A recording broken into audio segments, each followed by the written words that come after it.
Well, hello and welcome back to the main channel. Why I'm wearing a headset. I don't need to have a headset on right now, do I? Oof, headset hair from recording second channel videos. But anyway, we are here and we are back on the main channel.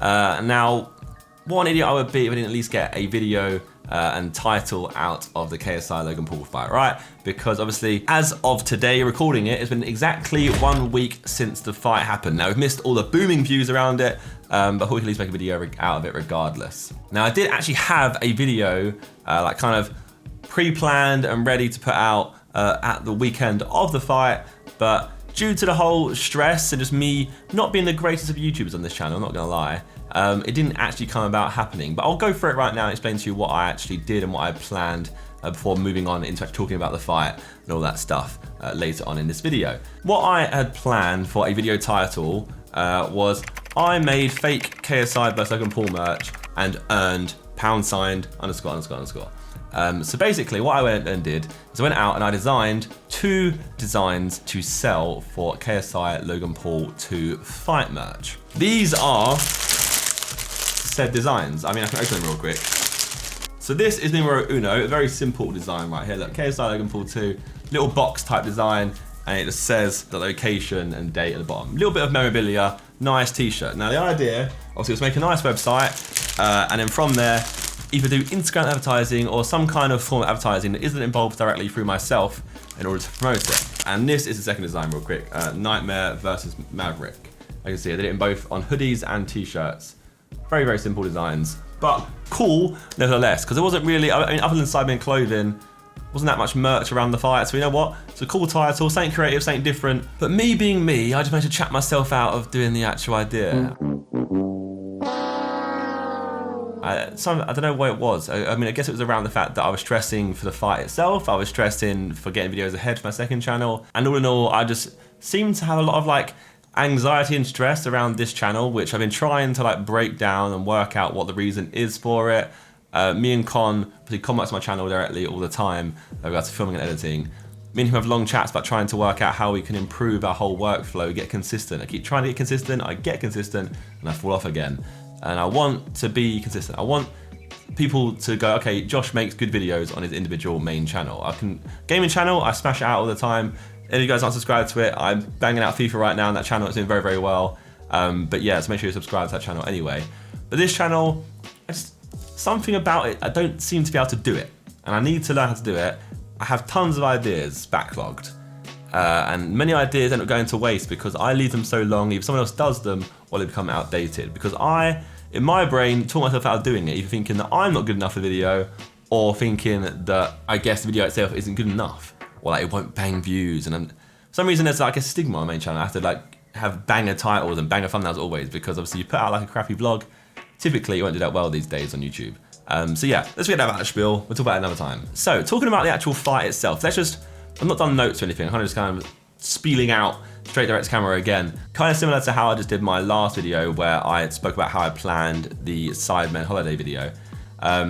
Just, you know, a little bit of a waffle, and sometimes a bit of a waffle is good, it's relatable, and it's just straight camera to person to person, so to speak. So it's a bit more like personable opposed to just being like a nice conceptual video that's all professional done. Let's go chronological order. So obviously me and the guys all fly out to LA. Obviously JJ was in Vegas for a month prior to the fight because we had already pre-planned videos of the Sidemen channel and more Sidemen, and we allowed him to go away and do a proper camp and not be distracted by anything, anyone at all other than training. He had nothing else in his life to do other than train, which is the key thing, because in the last fight and the Joe Weller fight, he had to keep up with other channels and other things that we're doing, our business endeavors. And having too many eggs spilled out across the place, I mean, you end up being like a jack of all trades and a master at none, where if you have the time to focus in on one thing at a time, a lot of big entrepreneurs will tell you, don't try and do everything at once.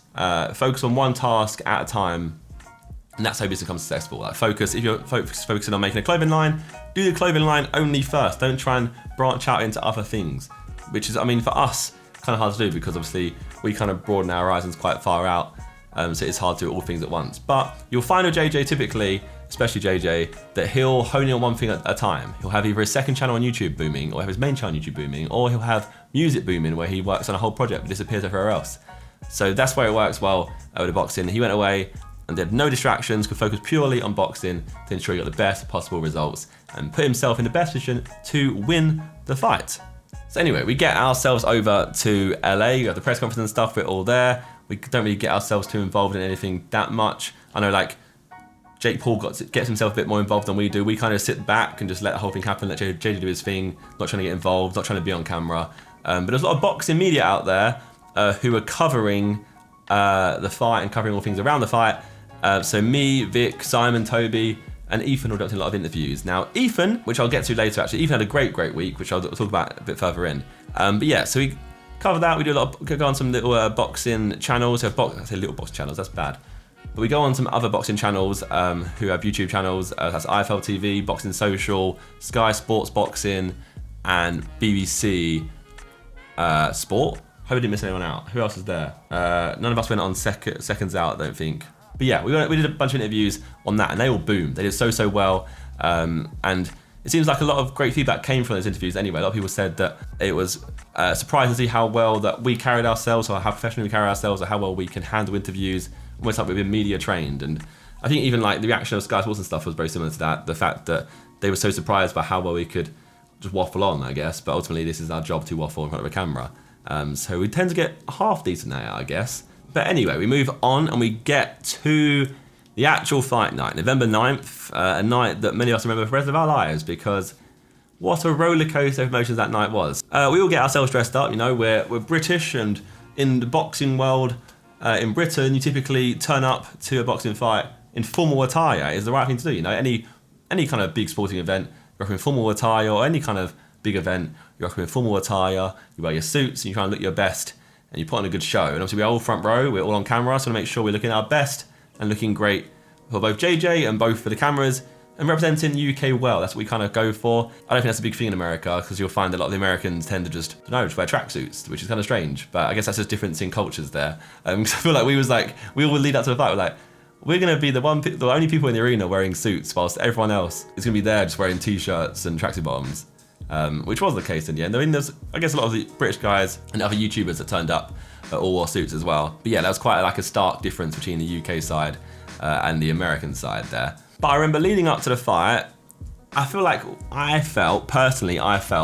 the best I've ever felt for a fight. The Joe Weller fight, we were all petrified, because obviously we've never seen or experienced the whole boxing thing before, and seeing your best friend get hit in a ring. And looking back on that now, like, there's a wild difference. Like, you know, even look back on that Joe Weller fight versus JJ, and it's very one-sided, but we were like, the whole way through, just pooing ourselves, because we just didn't know how good JJ was, and we didn't know what he could take. We didn't know if you get hits once, does he fall to the floor? We didn't know anything. I guess through the years, we've got more experience into boxing ourselves, we have more knowledge of boxing ourselves, and we also have more knowledge of JJ and his capability and his skills. So obviously the first Logan Paul fight, we were all very, very nervous, because Logan Paul is huge, like big muscular guy, powerful, has every physical advantage over JJ.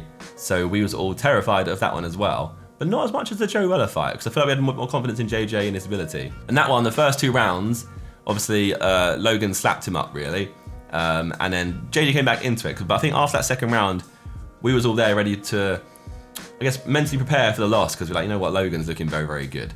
And JJ turned around and turned it on everybody and surprised everyone, and probably come out, and you could argue that he should have won, but that's all in the past at this point, isn't it, realistically? And we go into this fight, I don't know, I just felt confident in him. I felt like he had his training camp, I've seen his sparring footage, he looked good, he had a plan, he knew how Logan fought, he knew how he had to tackle that, and only question we could argue against really was, what if Logan changes? What if Logan knows what you're going to do? What if your game plan fails and he catches you on the counter? They're only really questions we had, other than the fact of how good is Logan now. Logan keeps talking the talk that he is now incredible at boxing. He had a year to train at boxing and he's now incredible. And that's what we have to believe in him, I guess, because obviously we know Logan works hard. Logan is an innovator in his space. No matter how much you dislike Logan or you like Logan, Logan is an innovator and somebody who works hard in whatever he does. And will be successful. Well, and Logan is someone who will be successful in whatever he does, really, because he's one of the people who will always work hard and work at it until he succeeds. So you always know Logan's going to turn up and do a good job. And I think that's why JJ and Logan are so well matched, because they are ultimately very similar people. Some have some different moral differences, and I think some people made different mistakes. But ultimately, if you strip back everything, they are quite similar people. They like to have an ego online, but they're probably a bit more reserved and intelligent and knowledgeable behind the scenes and quite shy maybe. The key part of both of them is they're both hardworking. They love to try and succeed and prove you wrong in anything they do, and they'll work as hard as possible until they get there. And that is the two factors they are very similar therein. So yeah, we knew Logan was going to turn up, but we also knew JJ would turn up. And yeah, it was just a case of what if really. And with the no head guards and the 10-ounce gloves, and that knockout that was promised the whole time. I think even we kept saying like, it's kind of a 50-50. Like either goes wrong or it goes right. And one person makes a mistake and that mistake could be costly. And if anything, they proved the whole world wrong because it wasn't a knockout and it wasn't like a guaranteed knockout at all. It was 6 rounds of what was a pretty darn decent fight, I guess. It wasn't the most technically gifted fight, but it had what you needed. It had trades, had boxing trades, both hit each other. It wasn't slow paced, it was fast paced throughout. So let's actually run through the fight itself and the whole lead up to the fight, I guess. So we get to Staples Center, bunch of YouTubers in the VIP, chat to a bunch of guys, all the FaZe guys are there. And to be fair, like the turnout for like big YouTubers was pretty nuts, to be fair. Logan does have that power in LA and brought over a lot of big American YouTubers. So it was nice to see everyone there. It's very interesting because it was all in one VIP room, regardless of what side we are supporting. It was all in one big room, so it was quite interesting to catch up with a lot of different people there. But then we go sit down in our seats, watch the whole undercard, and I think throughout that undercard, like nerves are building on our row more and more and more. We had confidence in JJ and his ability to win, but those nerves obviously building because you just don't know. It's that what if in your head. You just don't know what's going to happen, and those nerves are building more and more and more. To the point of actually, I think at one point, I felt like my legs felt like they were going. Like I don't know, I just felt like I felt like I lost connection to my leg muscles because I was just like I was just frozen, like watching the ring. That last fight happened, and it was like, okay, JJ's fight is next, and obviously we knew the whole thing about the ring walk because that was a crazy thing to think about. Rick Ross, Lil Baby, and SX performed their new song with JJ. They performed it live while JJ walked out. Like Rick Ross, like Lil Baby's huge, but think about Rick Ross, like just from me being even a kid, not even a kid, but like being a teenager, Rick Ross is huge, and JJ has to have a song with Rick Ross. Like you have to understand the levels that is, and I guess it can be quite easily just looked over because of how big the fight was. But Rick Ross performed live to JJ, KSI, little Olajide Olatunji, little virgin nerd from back in the day. Think about that. Just think about it. Rick Ross. And yeah, anyway, so how crazy that was. And JJ looked very, very confident. I think everyone said that, not only us, but the media said that as well, that I think you look at all the behind the scenes stuff in dressing rooms and JJ looked very, very confident, look who's there for business, and Logan had like an air of nervousness around him. Don't know what that was, maybe that's just how he looks. But JJ just looked very, very confident. So we get in the ring, and we get into round 1. And you know what, round 1 settled the nerves for everyone in our row quite drastically, because obviously round 1 was a scary one. What if someone gets knocked out in round 1? That's the embarrassing one. What if we have like a Jose Aldo McGregor situation where JJ runs in? We knew he was gonna put pressure on very early, we knew that was the game plan. And we knew JJ was gonna try and dictate the fight with regards to the pace of the fight. But what if that went wrong? What if Logan just clarted him one round the face and that was JJ on the floor in 10 seconds? I think that was a fear for me the most, because I wanted the fight to be a good fight and last and end towards the end of the round or end by decision. I mean, I liked it to end by stoppage. Either way, obviously in JJ's favour, but I'd like to have ended the stoppage. I think it'd be a bit more of a highlight moment to have that like little clip of the ending. But we have a great clip of that anyway. We have the decision with Logan with his hand in the air, and we have that like JJ like to celebration and drop into his knees. I was gonna say euphoria, but I said euphoria in every single interview afterwards. Ecstatic, euphoria, relieved, it's over. The whole process is finally over. And I got called out on that by a lot of people in the comments, so I'm not gonna say euphoria. I mean, I've said it now, but I'm not gonna say it. Describe the feeling. So round 1 settled our nerves because he actually looked pretty good. He dictated the pace of the fight, put in some good jabs, his defense was looking good. Logan obviously looked, again, technically a better boxer, which one thing does stand out quite clearly. And I'm sure JJ won't mind me saying this, but I feel like Logan does technically look better boxer in those fights.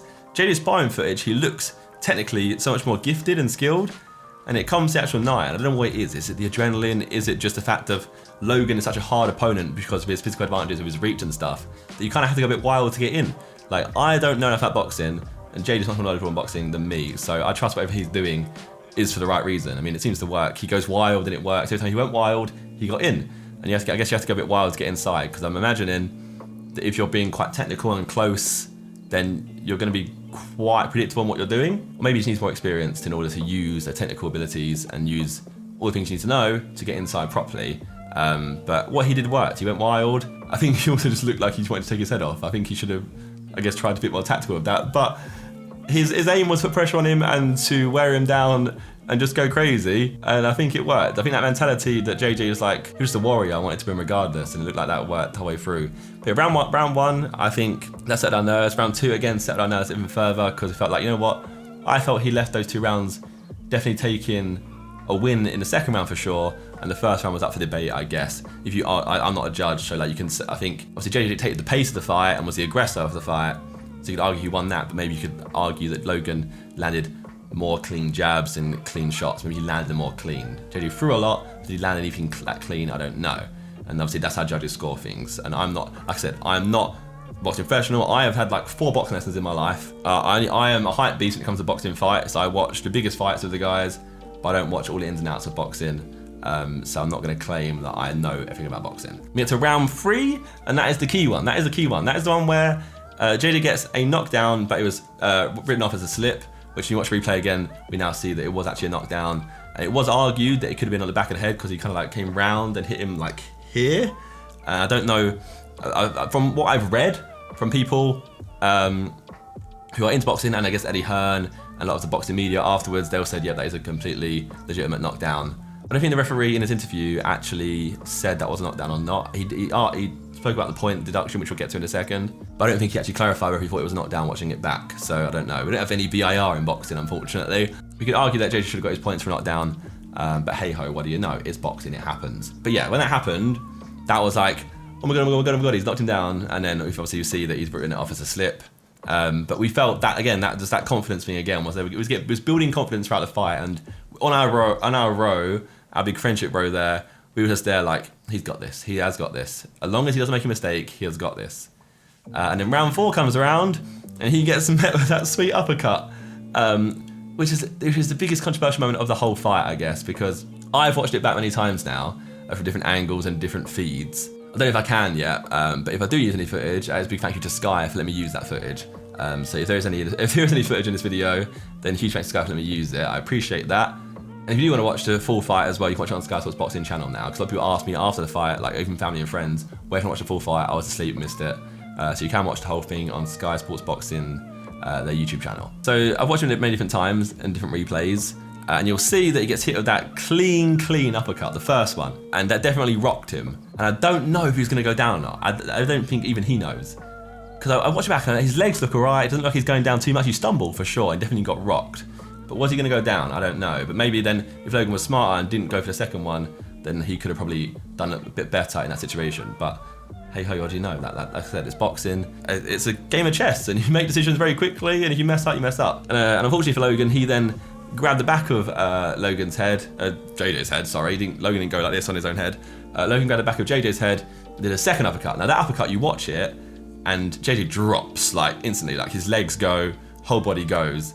Because you're applying pressure on the back of the head and the chin, so you're adding extra pressure. Like imagine you have like a controller, and I hit it here, and I can't be holding the other side. But if I hit here, that's one bit of pressure, but if I'm holding this at the same side, it creates more pressure. I mean, it's simple physics, but yeah, regardless of that, don't need to be explained that, do you? So that obviously is an illegal shot. You can't hold the back of someone's head and hit them at the same time. And then the second one, which is the clear mess up, was the 12-6 punch it's described, where you punch him on the back of the head. And I don't know how hard he actually connects there or not, I don't really know. Some people argue that he only tapped him, and some people argue that that's enough damage on the back of your head to cause a lot of physical imbalances, because I think the back of your head is like, I guess it's illegal for a reason, right? It's quite dangerous if you hit someone there. But I think maybe that's just the fact that Logan probably has trained MMA quite a lot, or the fact that he just wanted to kill him, I don't know. But unfortunately, I guess that's the inexperience of being a boxer and not being in a fight situation, because you can train boxing really well. I mean, apply to anything. You can train football all you want, you can take penalties all you want. But then when it comes down to an actual fight, or an actual game, in front of millions around the world, you're always likely to make mistakes. You haven't got experience in that field of handling that whole pressure and handling drilling, handling the situation. And a fight situation is different to sparring, because you're both going at it full pelt. And imagine fighting against someone like JJ is very, very difficult, because he's quite wild. So yeah, I'm sure that's going to be an argument to the test of time. I feel like over time, though, it's been accepted now. The more people watch the replays and stuff, it's the test of time and it's been argued against. And I feel like people now are like, just accepting JJ definitely deserved to win. I remember like Logan and Mike and his team all said they were going to dispute it to the commission, which I think they did do. And I remember Mike himself tweeted saying, oh, like, looks like we lost.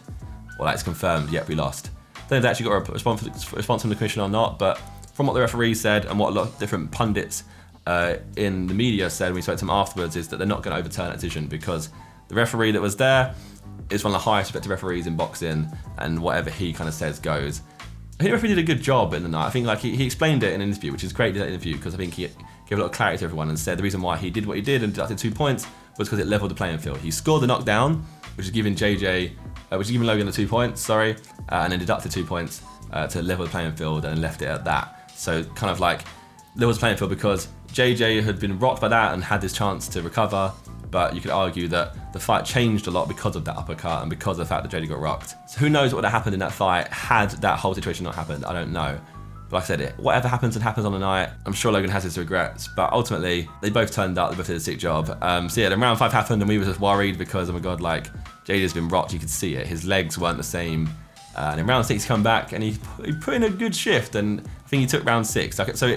From me, professional boxing judge Josh, I'd say that JJ very clearly took round 1, 2, 3 and 6 and Logan very clearly took round 4 and 5. It's a very close fight, but I think with JJ being the aggressor throughout and dictating the pace of the fight throughout, if JJ got his knockdown, then I think JJ deserved the win regardless. But it's a very close fight and I think Logan walks away from this fight with his head held pretty high, at least should do. I think he made a big mistake for doing the whole like sneezing thing. Hopefully he memes that now and kind of runs with it and just leaves it alone because I feel like when you've lost with the internet, I think you just need to take it, firm the L.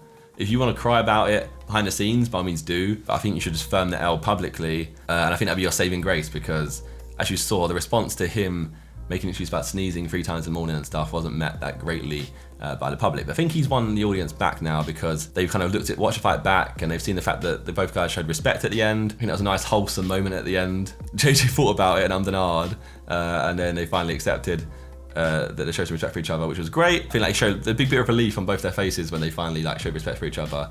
So I mean, I can't imagine you wouldn't respect the other person when you've been in 2 fights with them, 6 rounds each time, and you've both given it your all, and you both trained as much as hard as you both have. Think about the achievement you've made, the fact that you've amount of pay-per-view sales you've done, amount of things you've done to change the whole industry. That you've potentially shaped the future of the digital media industry from this fight alone because you've bridged the gap between mainstream media and digital media, which as a YouTubers we've been trying to do for a very long time. Or at least some people have, some people haven't. It's a huge innovation and breakthrough in this industry. Like there was a big wall that was there, and I think this event as a whole broke all those walls down very rapidly.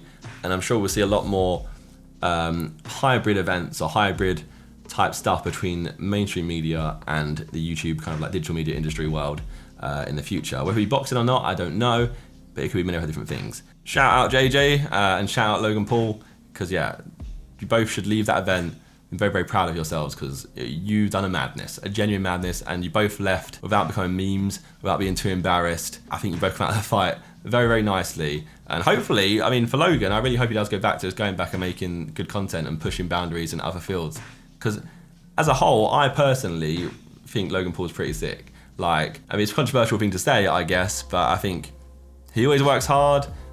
When he makes content, he makes good content, as long as obviously he had his mistakes that he's made, but he's learned from those, I'm sure he has. A lot of YouTubers make mistakes and they always learn, and hopefully come back stronger. And Logan's done his Impulsive podcast, which I actually like. He's a good podcast. So hopefully Logan carries on and does some big things. So I'm looking forward to see what he does in the future. And I'm glad this boxing chapter is kind of over now, or at least for now anyway, just because it's like a huge weight off of my shoulders and I guess the group shoulders as a whole. Because I remember like the whole year, we were like, is it happening, is it happening, is it happening? And then it finally got announced, or it finally got confirmed and then announced. And it was like that whole lead up, and we had to plan for it and plan for it and plan for it. And it was that whole stress of making sure JJ was like in tip-top shape, ready to win the fight, or at least give it his all to his best ability, which he did. And yeah, I don't think words can ever describe how sick that final feeling was when you hear from the United Kingdom. Like, that sentence may live in my memory forever. You hear the first judge say Logan Paul, and we was a bit like, oh, are you sure? Are you sure? And then the second judge says it's JJ, and there was like, is it gonna be a draw? Is it gonna be a draw? And then you find out it's 56-55, split decision, and it's just like, in the next 10 seconds, you're gonna find out if you guys are gonna be gutted or if you're gonna be ecstatic. And you just hear from the United, and I think we've said it before, that pause between United and Kingdom, to us seemed like a minute. But it was literally, you watch it back, it's literally seconds. It's not even seconds. It's literally, like, it says it quite normally paced. It's actually just, like, for us, it just, for some reason, felt like he paused forever, almost like an X Factor show, where like, and the person leaving is, and then finally says it. But we watch it back, and it's just normal pace. He just says United Kingdom. Words will never describe that moment. That was incredible. And unfortunately, it wasn't captured on camera because we went wild. And there is one Twitter video that was sent of us celebrating. I know Toby jumps on my shoulders or my back instantly. Simon just goes wild. Harry goes wild. Freezy goes wild. I think Vic's not in the footage, but I remember Vic coming over and hugging all of us. It was just a crazy, crazy experience. And all the other UK YouTubers who flew out for JJ as well, they went wild, went crazy. Many, many hugs were shared. A lot of celebrations. So shout out to all the YouTubers that actually flew over for JJ, and shout out to all the YouTubers who didn't make it but watched it online or showed the support in any capacity. And I guess shout out to everyone at home who actually went out and bought it as well, because buying it also helps shape the industry, because as much as it's great to watch for free, you have to understand that obviously it's a business, and having the numbers of the PPV sales to prove to big companies like Sky Sports and DAZN that the fight like that is worth doing in the future, or the internet world is to be taken seriously, having big numbers on those really help make the decisions and prove our worth and our strength. And I think it's really come out that the fight was the most watched fight on DAZN ever, and had more PPV sales than Joshua Ruiz, I believe, if I'm correct. I remember seeing a tweet about it, which is actually incredible numbers. And yeah, many an after party was had. We partied in LA that night. And then we flew over to Vegas, and poor JJ had to do press all Sunday and had to do a music video on Monday as well. Then he joined us on Monday in Vegas, so we partied all Monday, Tuesday and Wednesday, and then flew back on Thursday. And we are now home. We landed on Friday. And now the grind begins over again. Cyber channel, again, we need to have lots of stuff worked on for that. We've got hopefully some big bangers coming through. So need to start working on 2020 and what we're going to do to improve on this year, because this year has now been pretty incredible if you look back on it, both for the Sidemen, and then I guess JJ's win tops all of that off. And looking back on it, I probably should have vlogged some more like footage of the actual fight experience and the whole night and the after party, but I don't know, I feel like I'm just someone, whenever I'm in like one of those situations, I like to be in the moment more, but I'm starting to realize that maybe I shouldn't be as much. Like sometimes I need to film it, because looking back on it is like incredible, and sometimes those moments are there, when you film them, they're there for life. And if you can go back through some of the Sidemen timeline, and there's certain moments and videos that were on camera and filmed that you can now watch back and you can experience so much better than just having it in your memory. So it's always that argument of whether you should film stuff, whether you should not. Something I'm working on to try and just film more in general and try and post more on this channel as a whole. But like I said, that would be something we can discuss in another video in the future. That is it for my waffle and thoughts on the fight itself. An incredible event. Shout out to Eddie Hearn for getting involved in it. I appreciate that. I even did an interview with Eddie Hearn at some point. After party, JD pre-fight party, sorry. I did an interview where Eddie Hearn actually came in. So what a legend he was. But yeah, I love the fact that he was willing to learn about YouTube, willing to learn and understand the whole culture, and just kind of understand what it is we do and stuff. One thing I did not discuss, which I was meant to, a huge W that happened throughout the week, obviously, was Ethan. So Ethan went out earlier than us. He was on holiday in LA prior to us going out there, and he attended the public workout and jumped in an interview for like 5 minutes. Ended up staying on camera, so they eventually handed him a microphone. Honestly, I watched that at home whilst I think I was like packing to go away, or packing ready to get away for the trip. And watching it online and just been like, mate, what? Who is Ethan? Because he just turned it up. He just started talking so professionally, so fluently, so knowledgeably, and just so confidently. How many words can I add in there, adjectives, with LY for him?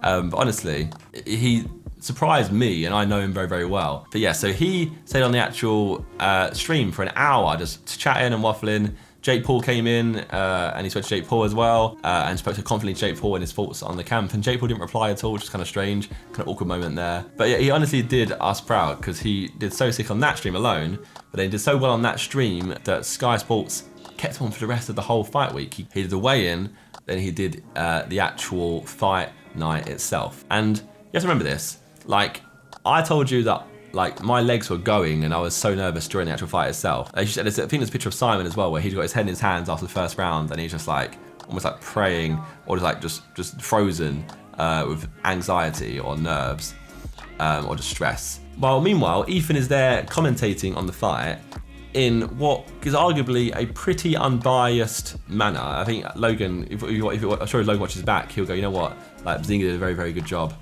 in not actually being biased during the fight. I feel like he didn't side too much with JJ throughout the fight. I think he showed respect to Logan whenever Logan did something well. So even that in itself is a very difficult task, and the ability to be able to speak so fluently whilst being on stream watching that fight and having the nerves that I'm sure he had in an environment he's not used to. Like he's not used to being a commentator for a boxing fight. He did incredibly well. So he is owed some serious respect from everyone, I think.